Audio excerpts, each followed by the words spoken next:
బైబిల్లో చక్కని మాట ఉంది.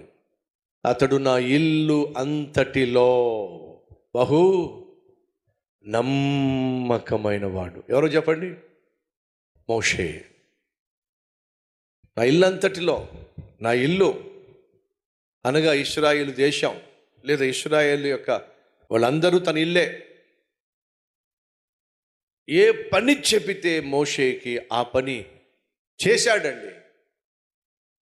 లేవమంటే లేచాడు, బయలుదేరమంటే బయలుదేరాడు, ఆగమంటే ఆగాడు, ఏది చెప్పమంటే అది చెప్పాడు, ఏది చేయమంటే అది చేశాడు.